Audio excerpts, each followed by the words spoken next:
Welcome back, everybody, to another week of movie reviews from yours truly.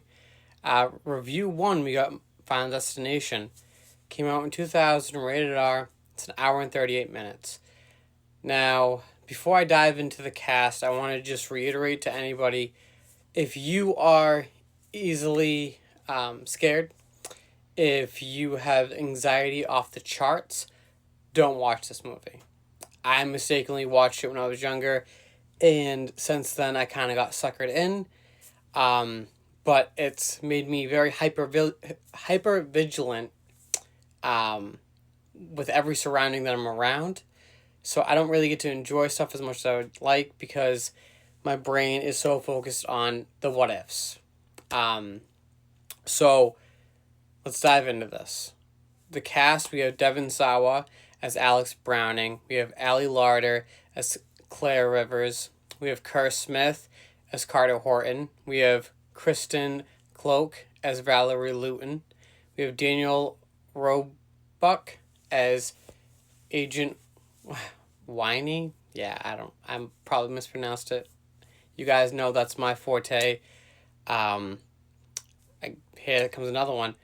Actually, I'm trying even going to say the middle. Roger Smith is Agent Shrek.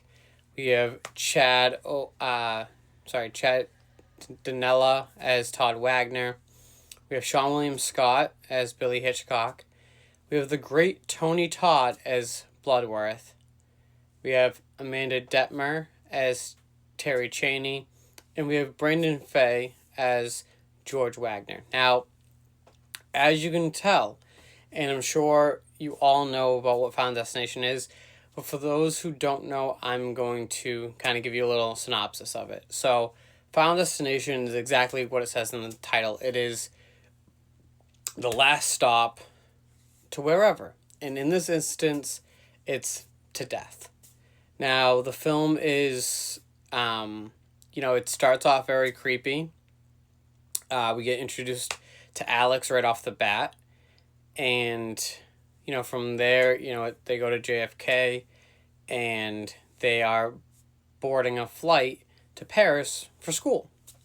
It's Flight 180. And so the whole class gets together.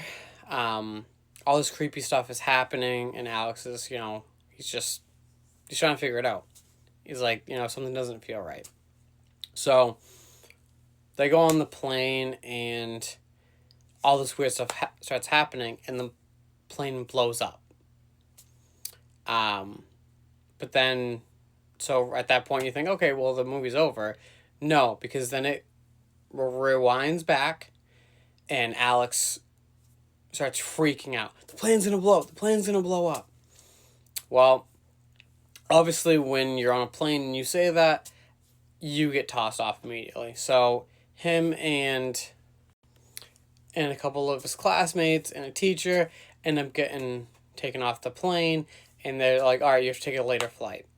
Well, guess what? The plane explodes, and all the shit continues to hit the fan from there. They get introduced by they get interviewed by the FBI, and then a month goes by, and people start dying. Todd's the first one to die, and they all die in weird ways. Alex ends up finding out that everyone who died how they would have in the plane. And that's kind of crazy to think about. And it kind of brings me to the aspect of and it's shitty, and I hope not everybody feels this way, but these movies really helped me kind of put into the aspect that when your time's up, your time's up. And there's nothing you can do about it. Because no one's going to get a premonition like Alex did. Now, IMDb did give it a 6.7 out of 10. I gave it a 5 out of 5 because it still makes me cringe today. I won't let my wife watch it because I know that her whole life will be like how my life is. So, give it a watch if you haven't before, and let me know what you think. It is on HBO Max, so